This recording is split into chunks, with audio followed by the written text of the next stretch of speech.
Señor, nuestros ojos y miraremos las maravillas de tu ley. Sé con nosotros, Señor, te necesitamos. Auxílianos. Ayúdanos, Señor, con las distracciones. Ayúdanos a prestar atención a tu palabra, Señor. Te lo pedimos en el nombre de Jesús.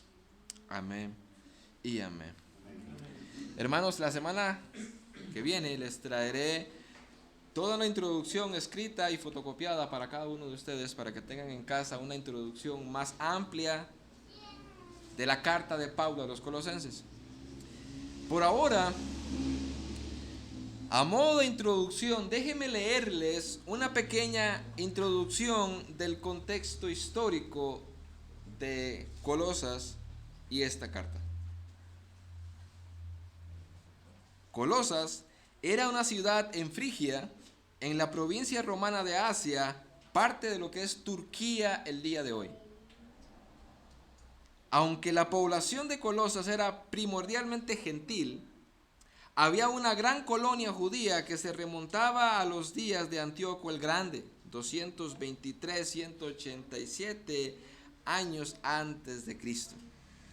La población mezclada de Colosas, de judíos y gentiles, se manifestaba a sí misma tanto en la composición de la iglesia como en la herejía que la plagaba. Como veremos en el estudio de esta carta, había una herejía introducida en esta iglesia, la cual contenía elementos tanto de legalismo judío como de misticismo pagano. La iglesia en Colosas comenzó durante el ministerio de Pablo en Éfeso. Pueden estudiar en su casa Hechos capítulo 19. Ahí empezó la iglesia en Colosas. Pablo duró 3 años en este viaje misionero. Su fundador no fue Pablo, quien nunca había estado ahí. Dice Colosenses capítulo 2, versículo 1, que los de la iglesia en Colosas nunca habían visto personalmente a Pablo, y Pablo quería conocerlos. El fundador de esta iglesia fue Epafras, que se menciona en el capítulo 1, versículos 5 al 7, quien al parecer fue salvado durante una visita a Éfeso. Cuando Pablo estaba predicando, probablemente después comenzó la iglesia de Colosas cuando regresó a su casa. Varios años después, aquí se les voy a leer literalmente todo el contexto histórico para que lo entiendan y luego entramos al sermón. Varios años después de que la iglesia colosense fuera fundada, una peligrosa herejía surgió para amenazarla. Una no identificada con ningún sistema histórico en particular. Contenía elementos de lo que más tarde llegó a ser como el gnosticismo. El gnosticismo decía que Dios es bueno, o el alma es buena, la parte inmaterial es buena, pero la materia es mala. Entonces, Jesucristo era meramente una de esas serie de emanaciones descendientes de Dios, y siendo menos que Dios, una creencia que llevó a negar su verdadera humanidad. Ellos decían, si la materia es mala, Cristo nunca pudo haber venido en carne, porque la materia es mala. De hecho, esa es la misma herejía que Juan en sus cartas, primera y segunda de Juan ataca. También parte de la herejía era que se necesitaba un secreto, un conocimiento que estaba por encima de las escrituras y era necesario para la iluminación, para la salvación. Era parte de la herejía que había en Colosas, que Pablo va a atacar en la carta. La herejía colosense también incluyó aspectos del legalismo judío, por ejemplo, la necesidad de la circuncisión para la salvación, que Pablo también va a atacar en su carta. La observación de los rituales ceremoniales de la ley del Antiguo Testamento, leyes de alimentación, las festividades, días de reposo, no hablando del cuarto mandamiento, sino de cada día de reposo que tenía que ver con cada fiesta, como lo veremos cuando lleguemos al capítulo 2. El ascetismo rígido también llamaba a la adoración de ángeles y experiencias místicas.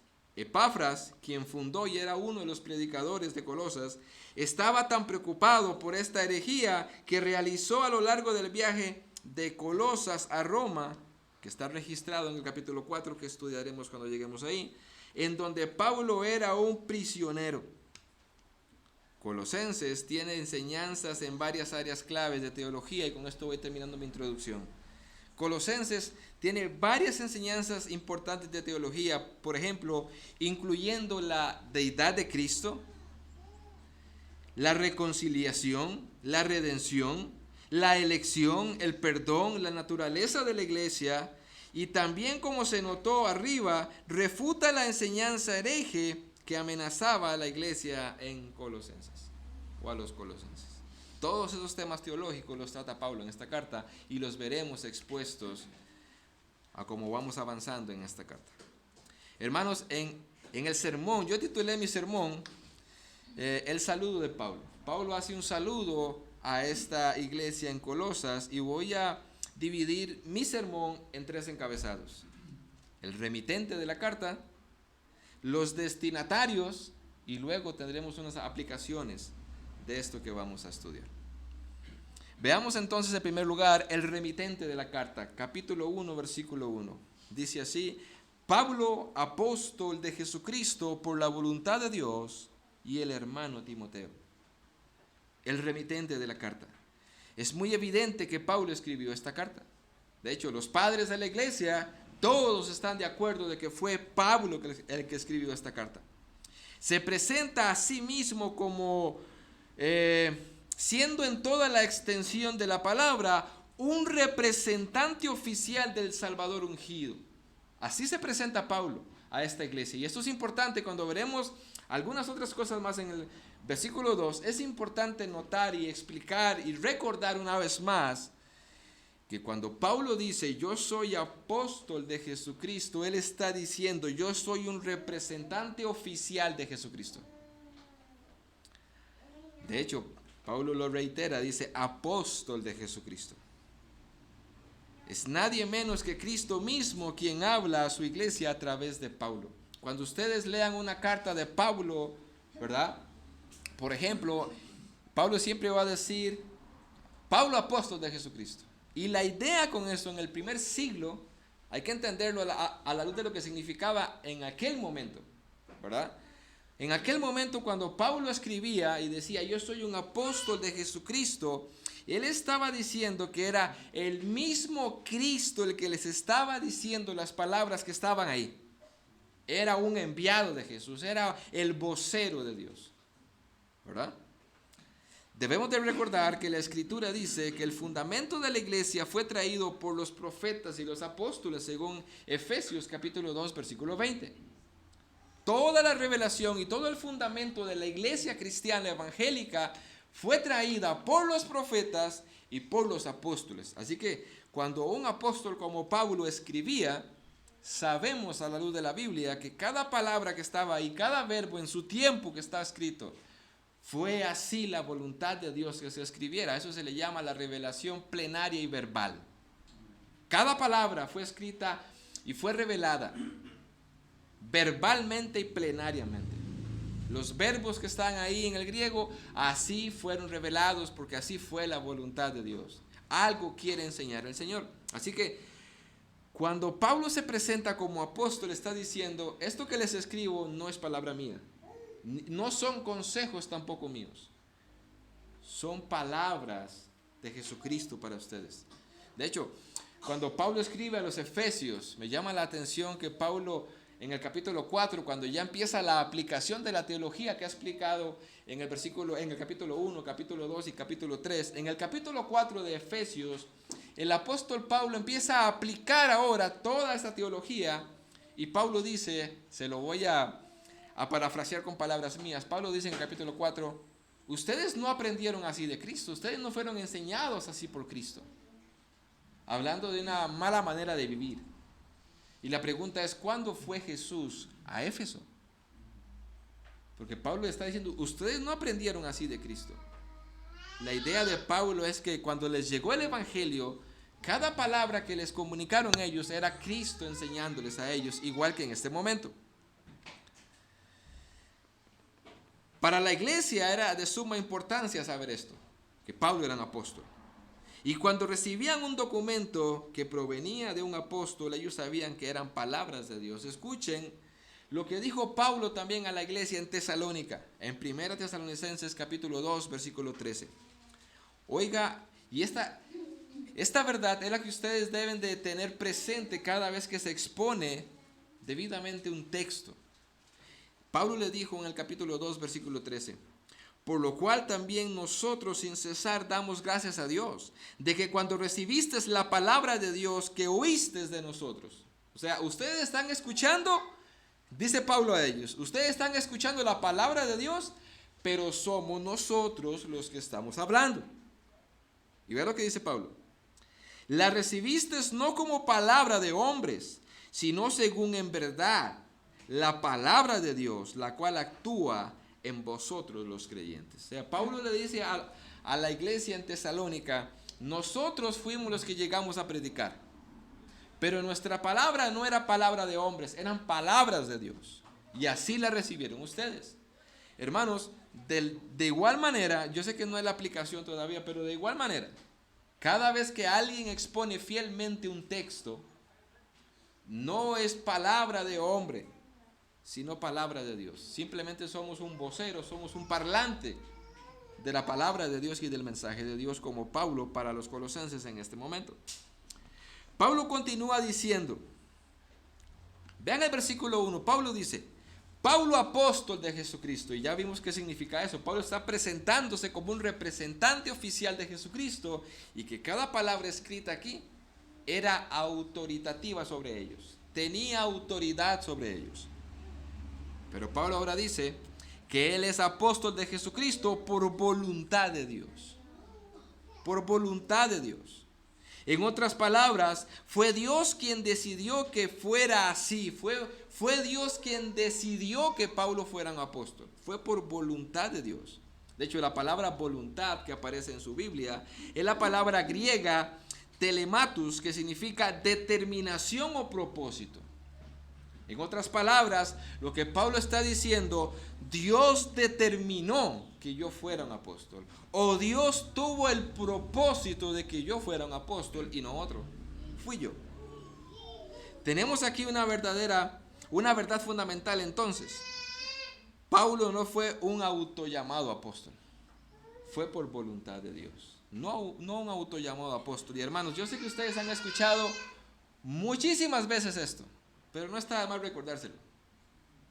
El día de hoy hay muchos hombres autollamados apóstoles. De hecho, decía un predicador a su iglesia,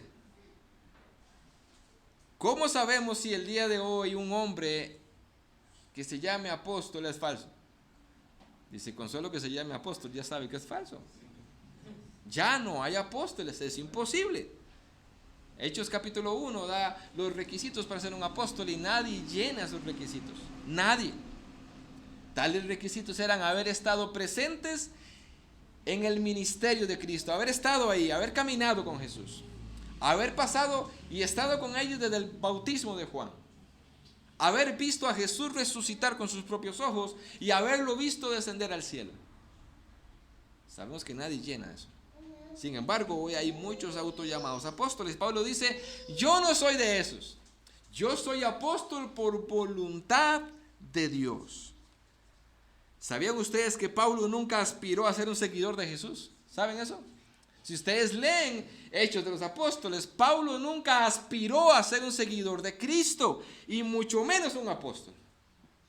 Dice Hechos 9, versículo 15 al 16. El Señor le dijo, hablando de que estaba hablando con aquel discípulo, ve, porque instrumento escogido me es este, hablando de Pablo, para llevar mi nombre en presencia de los gentiles y de reyes y de los hijos de Israel, porque yo le mostraré cuánto le es necesario padecer por mi nombre. Así que Pablo nunca tuvo la idea de, mira, yo quiero ser un seguidor de Cristo, o yo quiero ser un apóstol, nada de eso. Sino que fue la voluntad de Dios, y ustedes saben muy bien cómo fue la conversión de Pablo. Fue Dios mismo el que decidió y escogió a Pablo como apóstol. Pablo dice también en Gálatas que a él no lo nombró apóstol un hombre o alguna organización humana, que lamentablemente el día de hoy hay O hay hombres que nombran a otro hombre apóstol y hay una organización o organizaciones que nombran apóstoles. Hay escuelas de profetas, hay escuelas de apóstoles y usted va y se matricula, lleva algunos cursos y cuando sale de ahí, sale con un título de apóstol. Pablo dice, a mí un hombre no me llamó apóstol. Pablo dice en Gálatas 1:1, Pablo apóstol, no de hombres ni por hombre, sino por Jesucristo. No de hombre ni por hombres. Además, como decía él mismo en 2 Corintios 12:12, Pablo tenía las señales de un verdadero apóstol. Así que Pablo se está presentando en este saludo como quien tiene autoridad para hablar y para corregir y para ordenar a la iglesia, pero al mismo tiempo él dice, yo no fui autollamado y a mí no me llamó otro ser humano, fue el mismo Jesucristo. Hermanos, pregunta, ¿qué determinaba a que alguien llegara a ser apóstol? ¿Qué determinaba a que alguien llegara a ser apóstol? Es aquí donde la doctrina de la suficiencia de las Escrituras nos libra de errores doctrinales. Las Escrituras son muy claras al enseñar que radica solamente y exclusivamente en la voluntad soberana de Dios que alguien llegara a ser apóstol. Eso es lo que las Escrituras enseñan. Ahora, vean la forma práctica de esto. Si en el Nuevo Testamento tenemos, por ejemplo, por parte de Pablo, de que él dice, yo soy apóstol por voluntad de Dios. Yo soy apóstol no por hombre ni por hombres. Y consecutivamente hay muchos pasajes más. Si eso es lo que enseñan las Escrituras, aparte del capítulo 12 de Primera a los Corintios, donde Pablo explica que fue el Señor Jesucristo, por medio del Espíritu Santo, quien determinó bajo su propia voluntad dar los dones a quien Él quiso, si eso es lo que enseñan las Escrituras, en la práctica de la iglesia el día de hoy, ¿cómo debiera de ser? ¿Cómo debiéramos de entenderlo? Pues de esa manera. No podemos entenderlo de otra manera. No podemos entender de que yo tengo la capacidad entonces de poner las manos sobre otro hombre y yo decirle de ahora en adelante, eres un apóstol. Es ahí donde la doctrina de la suficiencia de las Escrituras nos libran de los errores doctrinales y de la práctica. Dice 1 Corintios capítulo 1 versículo 1, Pablo, llamado a ser apóstol de Jesucristo por la voluntad de Dios, fue por la voluntad de Dios. Luego tendremos las aplicaciones de todo esto al final, hermanos. De esta manera se presenta Pablo a los creyentes de esta iglesia en Colosas. Yo soy Pablo, apóstol de Jesucristo por voluntad de Dios. En otras palabras, cada letra que usted encuentre en esta carta que vamos a estudiar, cada mandato, es una orden de Jesucristo para la iglesia en Colosenses y es una orden para nosotros el día de hoy. Es una orden, porque la escribió un hombre que fue llamado apóstol por Jesucristo. Ahora, se nos dice en este pasaje también, y aquí vamos a ir de forma muy rápida porque ya había tocado este tema en otro sermón, cuando estudiamos Corintios también. De esta manera, también se habla de que Pablo tenía un compañero de trabajo. Dice el versículo 1, y el hermano Timoteo. ¿Verdad? Pablo tenía un compañero de trabajo. Timoteo había estado algún tiempo con Pablo en Éfeso durante su tercer viaje misionero, Hechos capítulo 19. Y de este modo podría haber llegado a conocer a algunas personas de Colosas, quienes habían venido a escuchar a Pablo en aquel periodo, entre ellos este predicador Epafras, que se menciona en el capítulo 1 más adelante. Dice Hechos 19:10. Así continuó por espacio de 2 años Pablo predicando en Éfeso, de manera que todos los que habitaban en Asia, judíos y griegos, oyeron la palabra del Señor Jesús. Entonces, Timoteo estuvo ahí y era probable que hubieran muchas personas de Colosas que estuvieran ahí y hubiesen conocido a Timoteo. Timoteo era de aquellos soldados fieles que caminaban con Pablo. Y solo quiero hacer una exclamación para luego aplicarlo al final, hermanos. Qué necesario es tener soldados fieles en el ministerio. Qué necesario es el día de hoy. No sé si ustedes están enterados o no, pero lastimosamente, en las iglesias cristianas evangélicas, en muchas de ellas, las que llevan la batuta siempre son las mujeres. ¿Y saben de quién es la culpa? De los hombres. Lamentablemente, algo que hemos tenido que ver en esta iglesia y vemos en otras iglesias, y los pastores de las otras iglesias también dicen lo mismo, tenemos una carencia de masculinidad bíblica. Los hombres son pasivos. Como diría mi mamá, les pasa el alma por el cuerpo. Muchos hombres son pasivos en cuanto a las cosas de Dios. Y son aquellas mujeres, sus esposas, las que muchas veces toman la batuta. Porque sus hombres son pasivos. Ellos no quieren orar, ellos no quieren leer la Biblia, ellos no quieren estudiar la Biblia, ellos no quieren enseñar a sus familias. Los hombres están ahí, pero no están. Por eso yo les decía, y lo veremos al final, qué necesario es tener soldados en el ministerio. ¿Sabían ustedes que los hombres masculinos, varones, para que no queden duda, de la iglesia, son los que son llamados por Dios a ser los primeros de estar en la fila?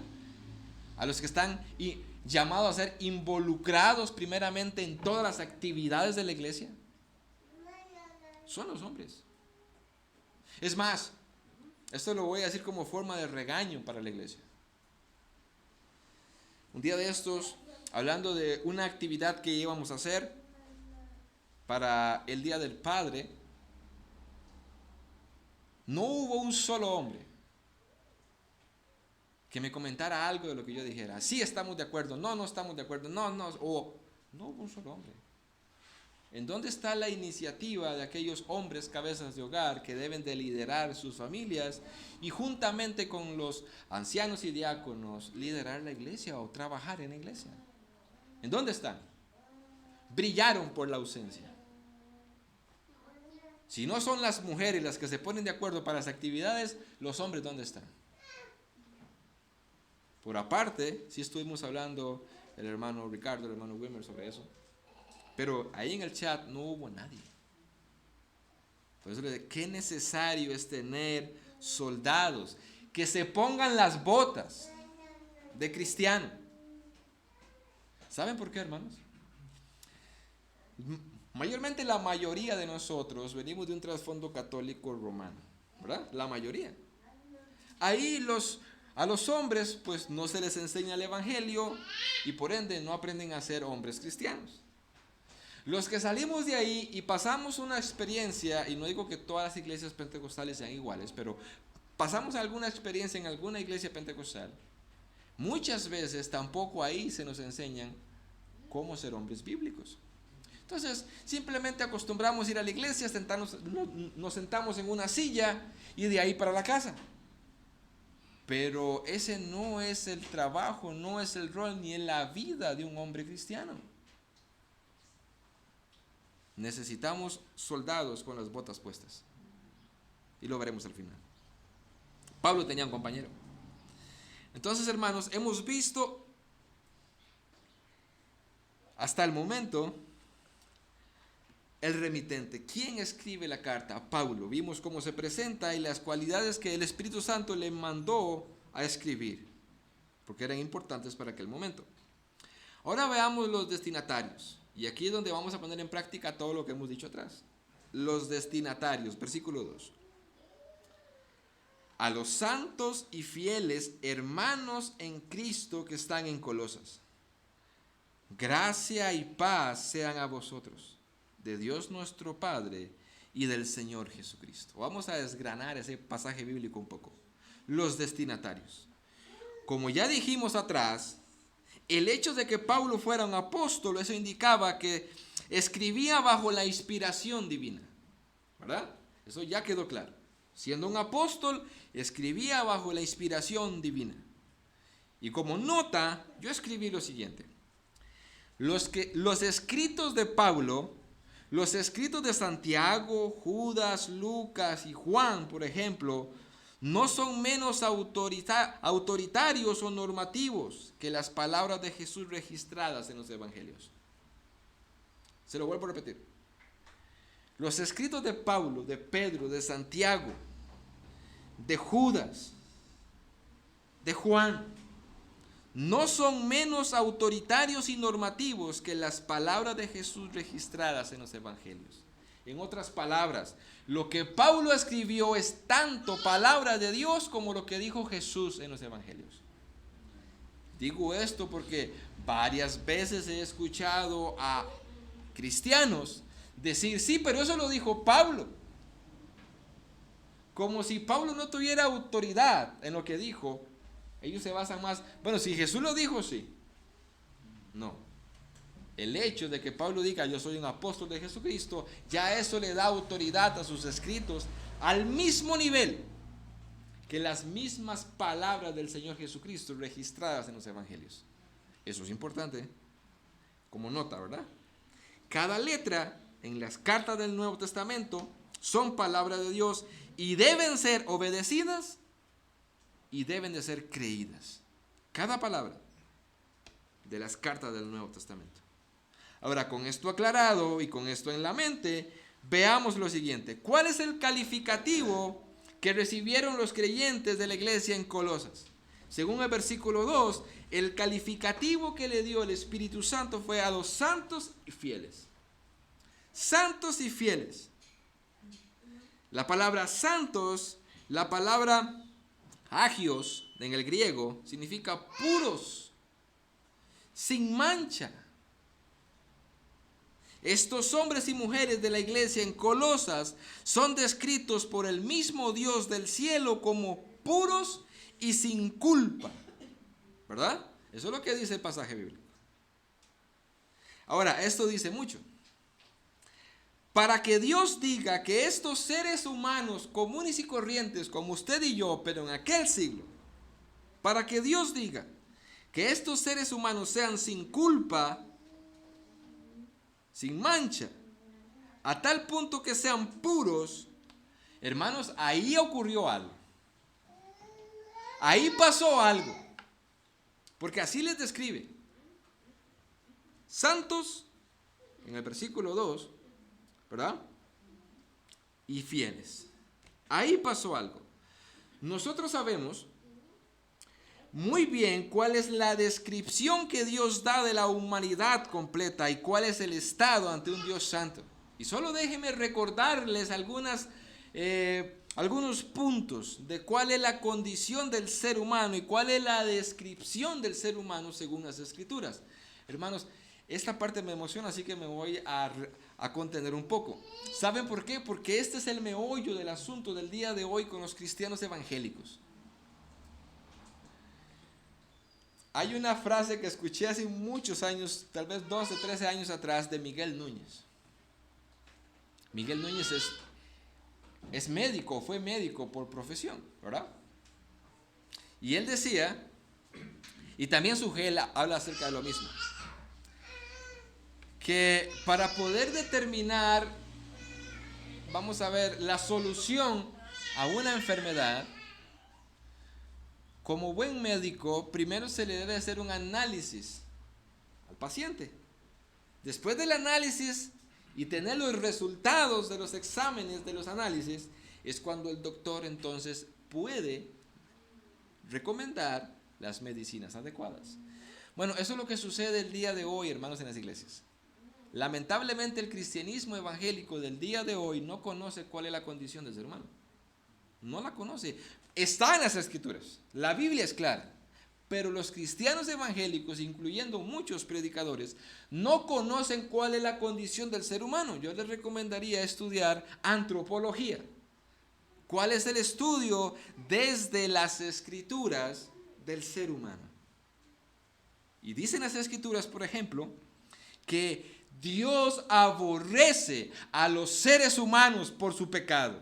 Salmo 5:5. Dios aborrece a la humanidad pecadora. Esa es parte de la condición del ser humano. Esa es parte de la condición que tenían los colosenses y que teníamos nosotros. Dios nos aborrecía. Claro, hay un cliché cristiano evangélico, ¿verdad? Dios ama al pecador, pero odia el pecado. Esa es una frase de Mahatma Gandhi. Eso no está en la Biblia, eso no lo dijo Pablo, no lo dijo Jesús, no lo dijo Pedro, lo dijo Mahatma Gandhi.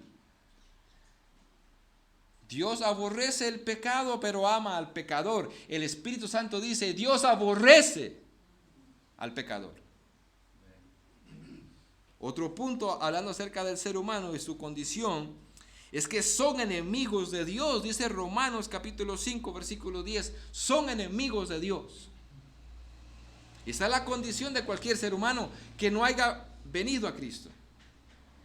Dios le aborrece y Dios le considera su enemigo. De hecho, me encanta cómo lo dice Apocalipsis, de una forma muy simbólica, por supuesto, pero muy gráfica. Dice Apocalipsis, en aquel texto bien conocido, que aparece una visión donde se ve Jesús que lleva un manto blanco y que en su muslo dice Rey de Reyes, Señor de Señores, pero dice que ese vestido está pringado con sangre, ¿verdad? Esa descripción ustedes saben muy bien que esa sangre que lleva Cristo pringada en su túnica blanca no es de Él, es de sus enemigos. En el contexto dice que Él los ha pisoteado como aquel que pisa el lagar. Y por eso, después de decir que Él los ha pisoteado en su furia a sus enemigos, describe que aquí en su muslo dice, Él es el Rey de Reyes, Él es el Señor de los Señores, y aquellos que se rebelaron contra Él los ha pisoteado. Esa es la descripción de los seres humanos que no conocen a Cristo. Pero también dice Juan capítulo 3, versículo 36, que el ser humano está bajo la ira de Dios. Y así podríamos seguir hablando muchos pasajes bíblicos de la descripción del ser humano. Entonces noten lo siguiente, hermanos.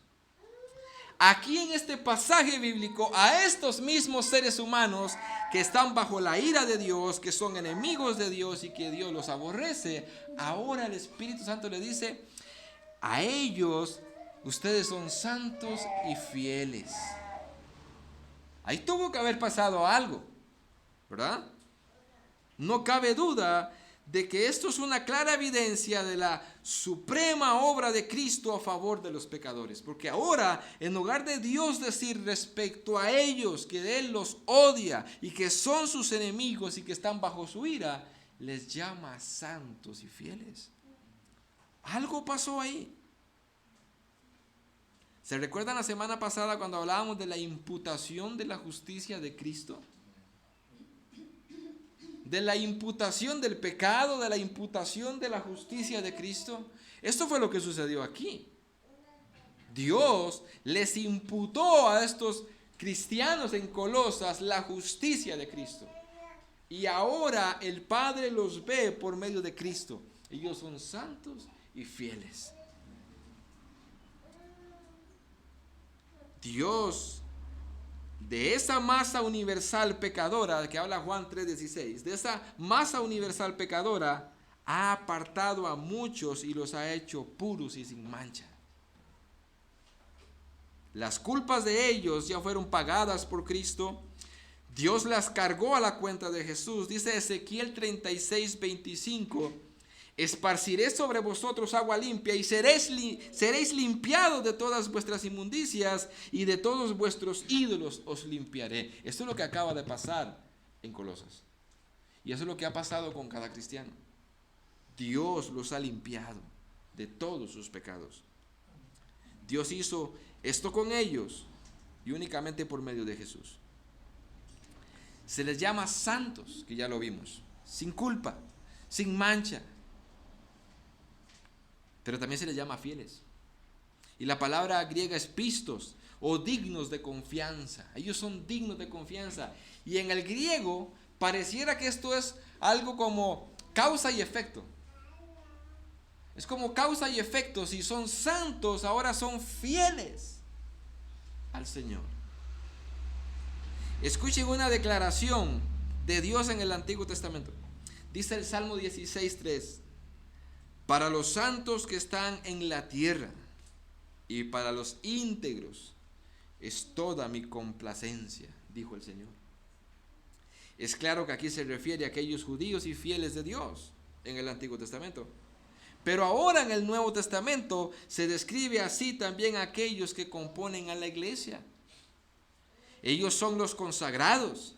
Y aquí, en este pasaje en Colosenses, por ejemplo, podemos ver el Israel de la nueva dispensación, cuya tarea es proclamar las virtudes de Dios. Hermanos, esa es otra enseñanza que está detrás de todo esto. Ahora el pueblo de Dios no es Israel, es la iglesia.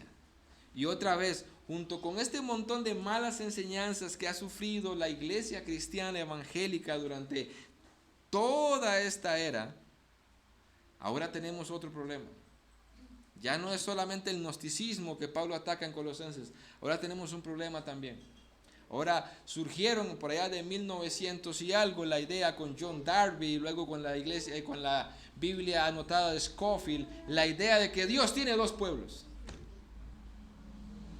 Dios tiene dos pueblos, dicen ellos. Tiene el pueblo de Israel y tiene la iglesia. ¿Sabe cómo se le llamó a eso en aquel momento? Una herejía. Una herejía.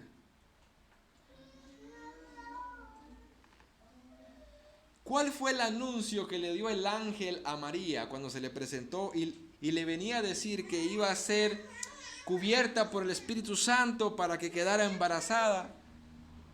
El ángel le dijo que el nombre de ese niño iba a ser Jesús, porque él iba a salvar a su pueblo de sus pecados. La pregunta es, ¿cuál pueblo? ¿El pueblo de Israel o el pueblo de la iglesia?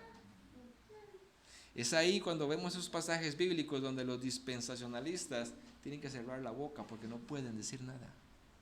¿Por cuál pueblo vino a morir Cristo? Si tiene dos. Si dicen que por Israel, nosotros estamos fritos. Y si dicen que únicamente por la iglesia, los judíos están fritos. Por eso es que Pablo dice en Efesios capítulo 2, versículo 14, que de ambos pueblos hizo uno. En Romanos capítulo 11, capítulo 10, Pablo dice que hay un olivo y que están las ramas naturales, que son los judíos que han creído en Cristo, y los gentiles que se convierten son injertados. Un solo olivo. Jesús dijo, yo soy el pastor, y habrá un pastor y un rebaño, uno solo. Así que, hermanos, hay una imagen que anda en Facebook que me gusta mucho y presenta las dos posiciones.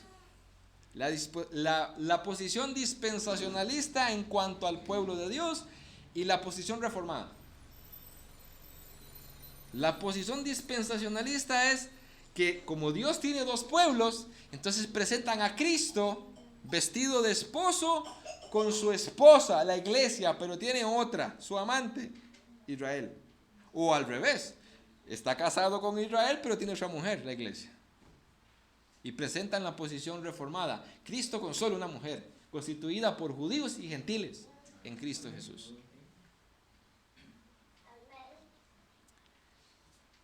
Acompáñenme en un momento a Éxodo capítulo 19.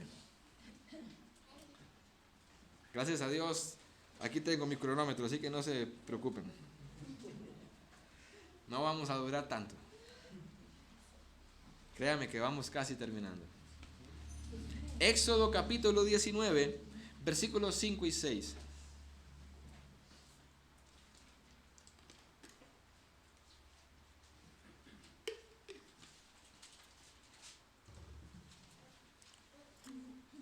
Recuerden que estamos hablando porque se les llama santos y fieles. Santos y fieles. En el Antiguo Testamento los santos y fieles eran otros que pertenecían al pueblo étnico de Israel. Vea lo que dice Éxodo 19, 5 y 6.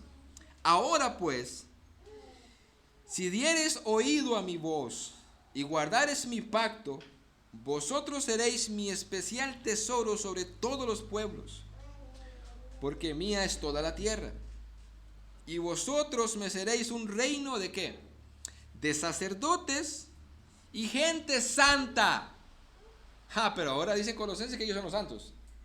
Gente santa. Estas son las palabras que dirás a los hijos de Israel. Aquí se le dice al pueblo de Israel que ellos van a ser ahora sacerdotes del Dios Altísimo y gente santa. ¿Verdad? Ahora, pasen un poco de páginas al Nuevo Testamento. Vayan conmigo a Primera de Pedro, capítulo 2, versículo 9 y 10.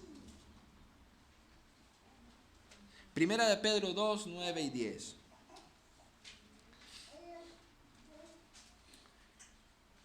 Es impresionante cómo el Espíritu Santo le dice las mismas palabras ahora al pueblo de la iglesia. Dice Primera de Pedro 2, 9 y 10.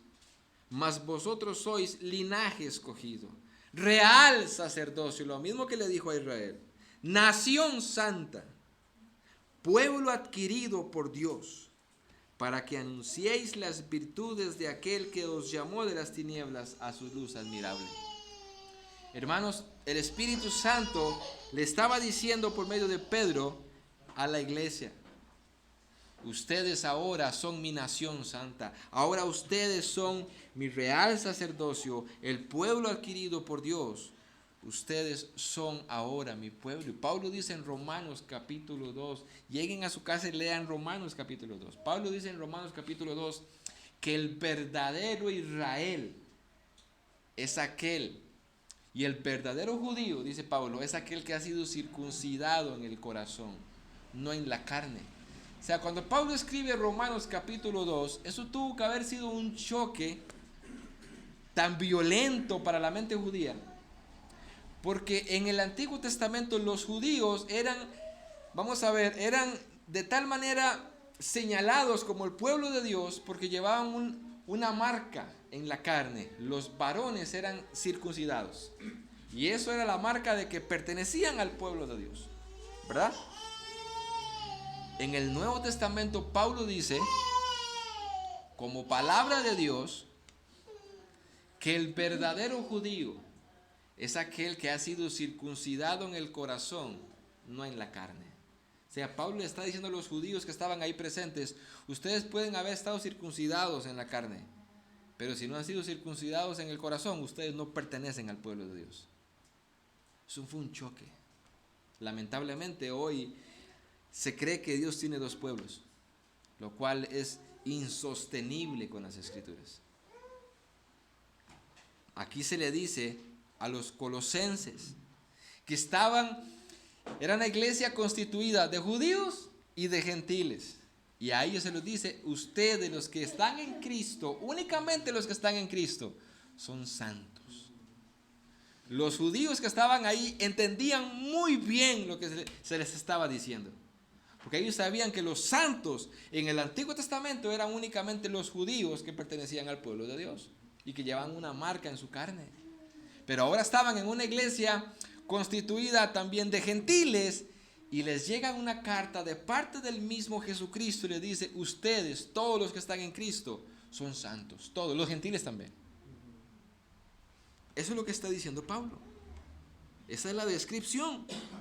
De modo que santos son aquellas personas sobre las cuales el Señor ha derramado una gracia abundante y a quienes se les ha encomendado una gran responsabilidad.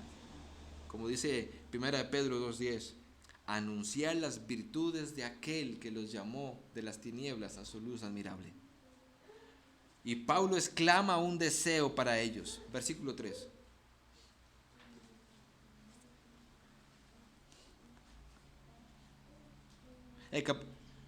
Versículo 2. Perdón.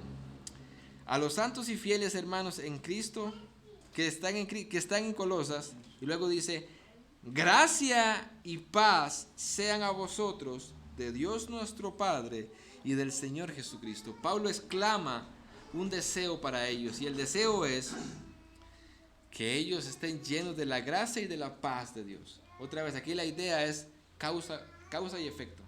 Si tienen gracia, tienen paz para con Dios, ¿verdad? En otras palabras, hermanos,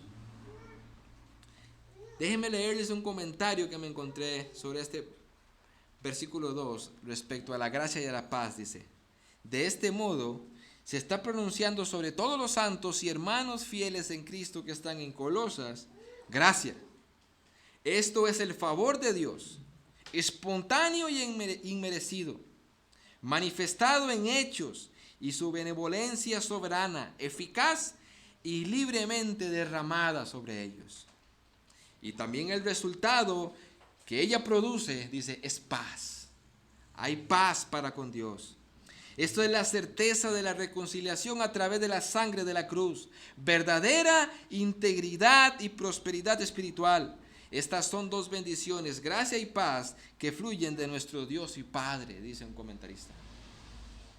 Cuando Pablo dice, yo quiero que ustedes tengan paz, o que tengan paz, no está hablando de paz emocional, de entre hermanos, o que no haya guerra, está hablando de ese conflicto que tenía el ser humano para con Dios.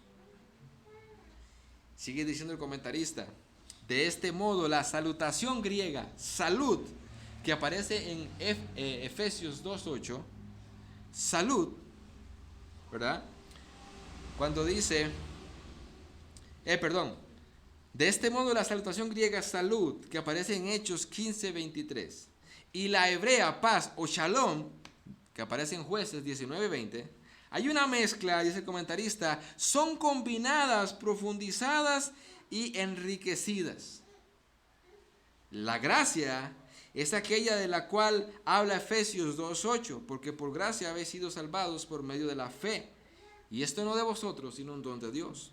Y la paz es aquella gran bendición que Cristo nos ha dejado como resultado de la muerte expiatoria. Dice Juan 14:27, la paz os dejo, mi paz os doy, y no la doy como el mundo la da. No se turbe vuestro corazón, ni tenga miedo. Entonces aquí hay una mezcla de estos dos saludos, tanto el hebreo como el griego. Y Pablo dice, yo quiero que la paz y la gracia de nuestro Señor Jesucristo y de nuestro Padre sean sobre ustedes. Esa que sobrepasa todo entendimiento, según Filipenses 4:7. Mis hermanos, en estos dos pasajes bíblicos hemos visto el remitente y las descripciones de los destinatarios. Ahora déjeme, en estos 5 minutos que restan, darles unas aplicaciones prácticas de esto que hemos estudiado. Primera aplicación práctica para nosotros el día de hoy, hermanos. Así como es Dios quien llamó a aquellos hombres y los eligió como sus representantes, como sus apóstoles, así también Él es quien llamó a cada uno de nosotros a salvación. Fue por su propia voluntad, como dice la Biblia. Pero al mismo tiempo, así como Dios en su soberanía llamó apóstoles en aquel momento, hoy día en su soberanía es quien llama a pastores. Hoy la iglesia local necesita pastores, ya no apóstoles, necesita pastores. Y sabemos también a la luz de la Biblia que una iglesia bíblica debe de estar constituida por una pluralidad de pastores. Una iglesia bíblica no puede tener un solo pastor. Y como dicen por ahí, hay un pastor y hay ancianos. ¡Qué desconocimiento de las Escrituras! Porque los ancianos son los mismos pastores. Pero hoy en las iglesias, en muchas iglesias hay un solo pastor, hay otros hombres por ahí como de segundo rango, que se les llama mal llamados ancianos, y luego los diáconos. No, bíblicamente deben haber pastores y los diáconos, y se cerró la pulpería. Esos son las dos clases de oficiales dentro de la iglesia. Nosotros necesitamos pastores. Y al igual que Pablo dijo, yo soy apóstol por voluntad de Dios, también nosotros necesitamos hombres que por voluntad de Dios sean llamados. No porque sean mis amigos, no porque me caigan bien, no porque me inviten a comer pizza, aunque deberían. No, es porque sea la voluntad de Dios. Que Dios haya derramado ese don sobre esos hombres. Y la tarea de la iglesia es reconocer ese don nada más. Reconocer que tengan una vida de acuerdo a lo que la Biblia dice y al mismo tiempo que puedan reconocer que ese hombre puede y sabe y maneja con rectitud la palabra de Dios. Simplemente vamos a reconocer a estos hombres. Así que nosotros como iglesia necesitamos orar a Dios y pedirle, Señor, envíanos más obreros a la mies, pero que sean hombres llamados por ti, que seas tú bajo tu voluntad. Esperemos que estemos orando en esta dirección, hermanos. Necesitamos hombres. La iglesia ha estado examinando, ha estado viendo en la función al hermano Ricardo, al hermano Wilmer. Y en algún momento yo creo que nos vamos a reunir, ya no falta mucho, para que la iglesia se reúna y tome esa determinación si la iglesia ha visto sobre los hermanos estos dones que Jesucristo ha puesto. Y entonces ya no tendremos un solo pastor, tendremos 3. ¿Y por qué no? Más. Pero que Dios siga levantando hombres fieles al ministerio. Estos hombres no se pueden autollamar, ni pueden ser llamados por hombres tampoco, como dijo Pablo. Lastimosamente, hermanos, ¿cómo surgen las iglesias el día de hoy? Alguien está en una iglesia, siente la necesidad de enseñar, por allá se hace un grupito en su casa de estudios bíblicos y ve que crece y que crece y que crece y dice, Dios me está llamando al pastorado. Y ya abre un campo y ya es pastor sin que una iglesia lo haya reconocido. Así es como surgen muchas iglesias el día de hoy. Bíblicamente no debiera de ser así. Bíblicamente un pastor es parte de la iglesia. Él se puede postular, los pastores lo examinan, se lo presentan a la congregación, mira el hermano fulano de tal, vemos en él un posible pastor, vamos a verlo, vamos a examinarlo, vamos a probarlo durante algún tiempo, y luego es la misma iglesia junto con sus pastores quien determinan si el hermano es quien tiene un llamado al pastorado. Y después de ahí, entonces hace la ceremonia y ahora es un pastor. Una iglesia lo ha llamado como pastor. Él no se autollamó pastor. Ni tampoco otro hombre lo llamó pastor. Mira, porque es que don Enrique me cae muy bien. Entonces, que de ahora en adelante va a ser pastor don Enrique. O porque Wilmer me cae mejor. No. Lo mismo que dijo Pablo en cuanto a su apostolado, rige para los pastores.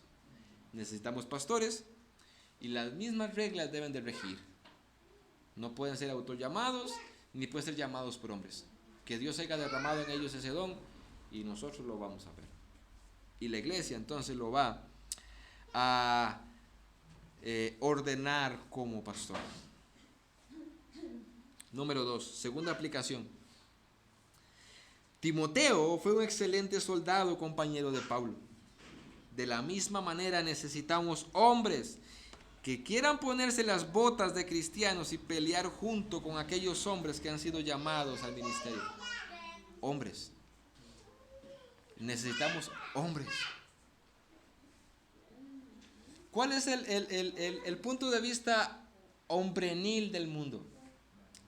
Aquel que va al gimnasio, que tiene buenos músculos, que siempre anda derecho, no así jorobado, ¿verdad? Que tiene una voz masculina. Bueno, nada de eso está mal en sí. El problema es que llegamos a la iglesia y nos quedamos con eso. No, la perspectiva bíblica de un hombre es aquel que se va a sacrificar por su familia, que va a sacar horas después de su trabajo para estudiar las escrituras y para luego enseñárselas a su esposa y a sus hijos. Eso es un hombre. y que en la iglesia local se involucra junto con aquellos hombres llamados al ministerio, porque de ellos van a salir los diáconos y los otros pastores. Necesitamos hombres en la iglesia, como Timoteo era un buen compañero de Pablo de batalla. Necesitamos hombres, hombres de verdad. Tercera aplicación, hermanos. ¿Dirá Dios lo mismo de nosotros como lo ha dicho de los colosenses? ¿Dirá Dios lo mismo de usted? ¿Son santos y fieles? Cada uno se conoce. Cada uno sabe quién es y no se va a engañar. Según lo que usted es, ¿dirá Dios que eres una persona a la cual Él le llama santa o santo y fiel? ¿O es de esos que dice Apocalipsis, te voy a vomitar? Te voy a vomitar. Y sabes que ahí, en ese pasaje de Apocalipsis, siempre recuerdo la predicación del hermano Wilmer, cuando estaba predicando el capítulo de Apocalipsis de las iglesias. En aquel pasaje cuando dice, ojalá fueras frío o caliente, porque si eres tibio te vomitaré. Con ese pasaje bíblico siempre nos han enseñado de que el pasaje dice, ojalá fueras frío, o sea, ojalá fueras inconverso, ojalá fueras cristiano, pero si eres más o menos te voy a vomitar. ¿Saben que eso no es lo que dice el pasaje? Si ustedes escucharon la predicación expositiva del hermano Wilmer y han leído buenos comentarios, a eso no se refiere. En esa época habían dos ríos que llegaban a esa ciudad, una de agua caliente y una de agua fría. El río de agua caliente se podía usar, era útil, se usaba para muchas cosas. El de agua fría se usaba para otras cosas, pero cuando se mezclaban ya era inútil. La idea de Jesús en ese texto es, ojalá seas útil para el reino de Dios y no seas un inútil. ¿Saben que hay muchos cristianos inútiles? ¿Cómo te verá el Señor? ¿Como un cristiano al cual Él puede decir, eres santo y eres fiel? ¿O estás en la descripción de que no eres santo y entonces eres un enemigo de Dios y bajo la ira de Dios y que Él te aborrece?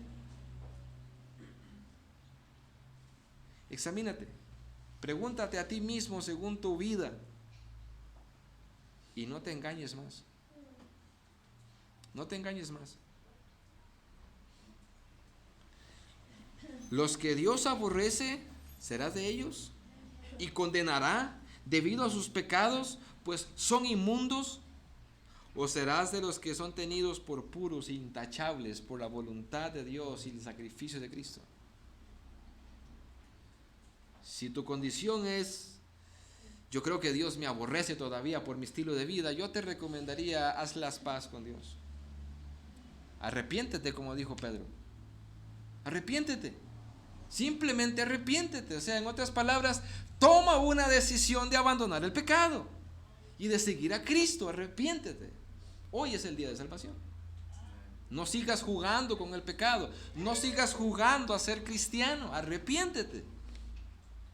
Porque cuando llegues allá, no te van a admitir en un lugar de no sabemos quién eres. Cuando llegues allá, al más allá, a la presencia del Señor, ahí claramente están registrados en el libro de la vida todos aquellos que se arrepintieron. Y claramente están registrados en nosotros los que van a ser condenados. Arrepiéntete. No puedes salir de aquí diciendo, hoy no me lo advirtieron, yo te lo estoy advirtiendo. Arrepiéntete. No vaya a ser que sea uno de aquellos que Dios no llama santos y fieles.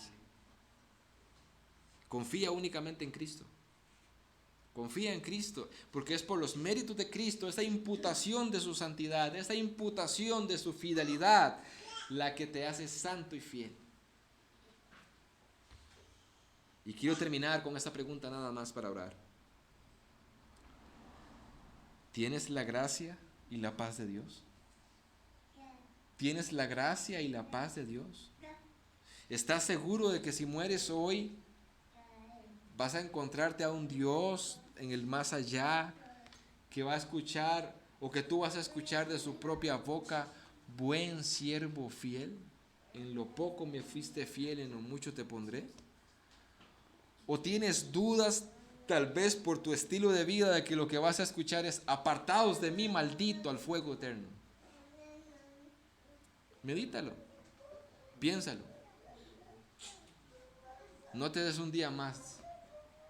Yo creo que hoy Dios ha hablado. No porque yo haya abierto mi boca, porque hemos leído y estudiado su palabra. Vamos a orar. Padre, muchas gracias por tu palabra. Gracias, Señor, porque ha sido leída, explicada con las deficiencias del predicador y aplicada, Señor. Confío en el poder de tu palabra, como dice Hebreos, que es espada de dos filos. Como dijo Isaías en su capítulo 55, que es como la lluvia que desciende del cielo. Hace mojar la semilla, hace germinar la semilla y no vuelve vacía sin antes cumplir el propósito por el cual fue enviada. Confío en tu palabra y confío en el poder del Espíritu Santo, Señor. Que tú obrarás en el corazón de los cristianos. Y te suplicamos que trabajes y obres en aquellos que no te conocen, Señor. A nuestros hijos que aún no han llegado a nacer de nuevo, Señor. Sabemos cuál es su condición delante de tus ojos y te pedimos por ellos. Ten misericordia, Señor. Sálvales. Sálvales por tu gracia y tu misericordia. Permítenos, Señor, seguir estudiando esta carta de Pablo a los Colosenses, texto a texto, tema a tema. Instruye a tu iglesia. Háblanos a nuestros corazones, Señor. Queremos ser enseñados por ti. Te damos muchas gracias y te damos toda la gloria y la honra, Señor. En el nombre de Jesús oramos. Amén y amén.